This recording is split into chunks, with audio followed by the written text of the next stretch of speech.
पूरे 2 साल हो गए। मुझे लगा था कि मैं तुम्हें भूल सकता हूँ, पर ये मेरी भूल थी। হে গাইস, আসসালামু আলাইকুম। আমি চলে এলাম এখন নতুন ভিডিও নিয়ে। তো আজকে আমরা যাবো ইকো পার্কে। আমার সঙ্গে আছে নাইর ভাইজান। তো আমরা এখন আছি যে পার্সার কাছে। তো দেখতে পাচ্ছ এখান থেকে আমরা এখন পাশে যাবো।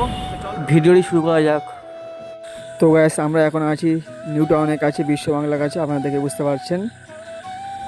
গাইস, ফাইনালি আমরা পার্সার কাছ থেকে ইকো পার্কের গেট 4 নম্বর গেটে চলে এলাম। তো এখানে টিকিট ভাড়া নিয়েছে 18 টাকা, ঠিক আছে? তো 18 টাকা টিকিট ভাড়া নিয়েছে। চলো বন্ধু, আমরা ভিতরে ঢুকে আপনাদেরকে পুরো জায়গাটি দেখাবো। তো গ্যাস আমাদেরকে একটা কথা বলি, যদি কখনো আপনারা ইকো পার্কে আসেন তো আপনাদেরকে বলবো 4 নম্বর গেট দিয়ে আসবেন, কারণ পার্কে যে সপ্তম আশ্চর্য আছে 4 নম্বর গেট দিয়ে আসলে সব কিছু কাছাকাছি দেখতে পাবেন, 1 মিনিটও হাঁটতে হবে না আপনাদেরকে। তো গ্যাস আমাদেরকে একটা কথা বলে রাখি, এখানে ঢুকতে হলে কিন্তু ফার্স্টে 30 টাকা দিয়ে এখান থেকে টিকিট কাটতে হবে, ঠিক আছে? তো টিকিট কেটে তবে ভিতরে প্রবেশ করতে পারবেন, কারণ সামনে চেক ইন চলবে, ওখানে কিন্তু আমরা টিকিট না কাটে গেলে ধরা পড়বেন। তো আমাদের দুজনের জন্য ভাইজান টিকিট কেটে নিয়ে আসছে। যে কথা আমাদেরকে বললাম, এখানে টিকিট না কাটলে চেক ইন করবেন। দেখছেন আমাদের কেমন চেক ইন করলো। তো আমরা এখানে প্রথমে এসে ঢুকে পড়লাম ভিডিও গেম খেলার ঘরের ভিতরে। তো এখানে রিয়েল গেম খেলা হয়। ওখানে সামনে যে টিকিট কাউন্টারটা আছে ওখান থেকে টিকিট কেটে আমরা গেম খেলতে পারবেন। এখানে এসে একটা বিপদে পড়লাম, কি জানেন তো? তো এখানে আমরা ভেবেছিলাম হয়তো যে 30 টাকা দিয়ে টিকিট কাটলে সমস্ত কিছু ভিতরে দেখতে পারবো, কিন্তু সেটা নয়। এর ভিতরে ঢুকতে গেলে বা ওখানে যে তাজমহল আছে সব ভিতরে গিয়ে আমরা দেখাবো ওটে। তো সেখানে ঢুকতে গেলেও 30 টাকা করে টিকিট নেয়, ঠিক আছে? তো আমরা দুটো টিকিট কেটে নিলাম আবারও। চলো, 30 টাকার টিকিট নিতে পারে, কিন্তু ঠিক আছে। তো এই ভিতরে এত সুন্দর সুন্দর জায়গা, ঘোরার জায়গা আছে। তো 30 টাকার টিকিট আপনার কিছু মনে হবে না, সব জায়গার ভিতরে দেখা। তো গ্যাস চলো প্রথমে এর ভিতরে ঢুকে দেখা যাক ভিতরে কি আছে।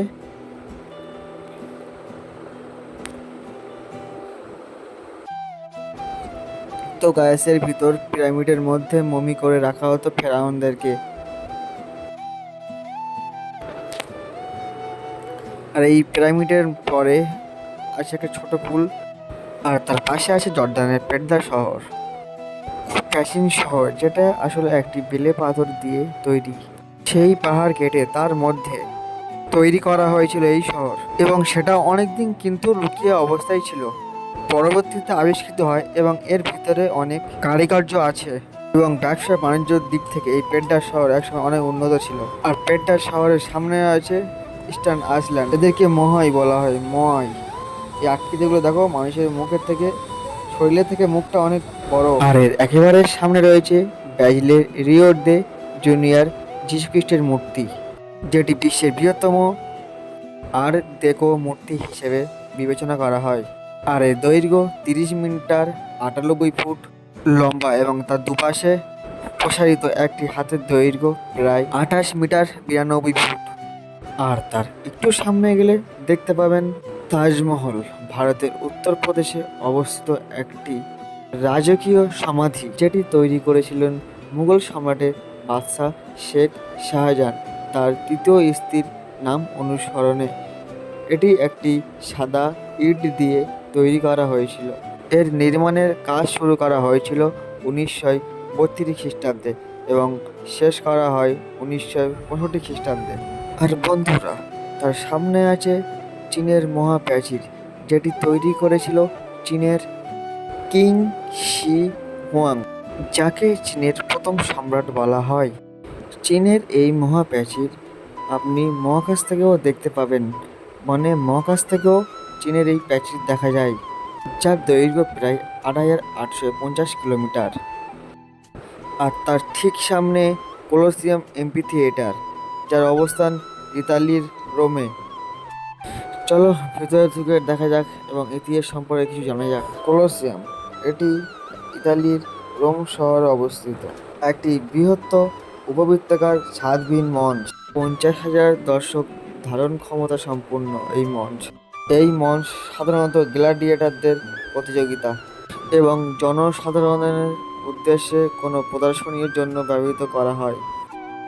তো চলো গাইস, এবার একটু চিলড্রেন পার্ক থেকে ঘুরে আসা যাক।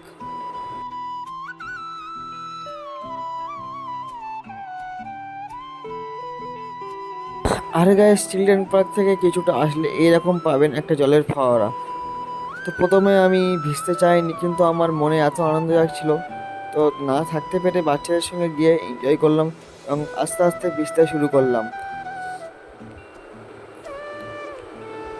তো গাইস, ভিজতে ভিজতে কখন যে আমি পুরো ভিজে গিয়েছিলাম আমি বুঝতে পারিনি। पूरे 2 साल हो गए। मुझे लगा था कि मैं तुम्हें भूल सकता हूँ, पर ये मेरी भूल थी। अब से मेरी जिंदगी बहुत अलग होगी, क्योंकि उसमें तुम नहीं होगी। अब मैं जब चाहूँ तुम्हें देख नहीं सकता, मिल नहीं सकता। উফ, বহুত মজা করলাম আমরা। জয়ন, ভালো মজা করেছো তো? একদম খুবই খুবই বৃষ্টিতে যে এখানে যে এত আনন্দ কখনো বুঝতে পারিনি যে এত মানে আমি এত এক্সাইট হয়ে গেছিলাম, আজকে ভিজেই গেলাম জি। আমরা এসেছি, আমাদের আশা করি খুবই ভালো লেগেছে। আপনারাও আসুন, খুবই মজা লাগবে। আমরা এত মজা করেছি তো আপনাদেরকে বলে একদম বোঝাতে পারবো না। খুবই মজা করেছি, আমরা হ্যাপি।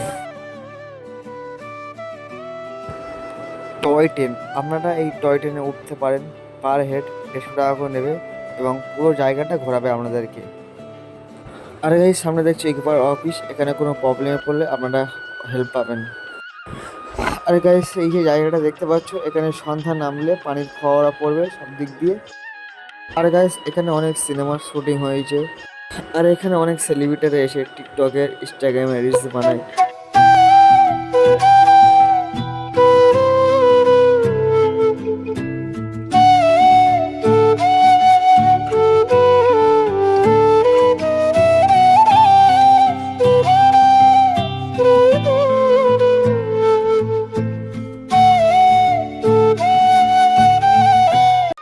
আরে গাইস, এটা হলো সন্ধ্যার টাইম, তখন বাজে 7টা। তো কত সুন্দর লাগছে দেখো পরিবেশটা। তো গাইস, আপনারা যারা এখনও পর্যন্ত এই ইকো পার্কে আসেননি তাদেরকে আমি একটা কথা বলবো, ইকো পার্কে এসে একবার দেখুন কেমন জায়গা, পরিবেশ, আপনাদের অবশ্যই ভালো লাগবেন। তো গাইস, ইকো পার্কের সম্পূর্ণ ভিডিওটি আমি আপনাদেরকে দেখাতে পারিনি, কারণ ইকো পার্ক এত বড় জায়গা একদিনে ঘুরে শেষ করা যাবে না। আর ইকো পার্কের নেক্সট ভিডিও যদি আপনারা দেখতে চান তাহলে অবশ্যই কমেন্ট করে জানাবেন, আমি আপনাদেরকে পুরো ভিডিওটি দেখাবো।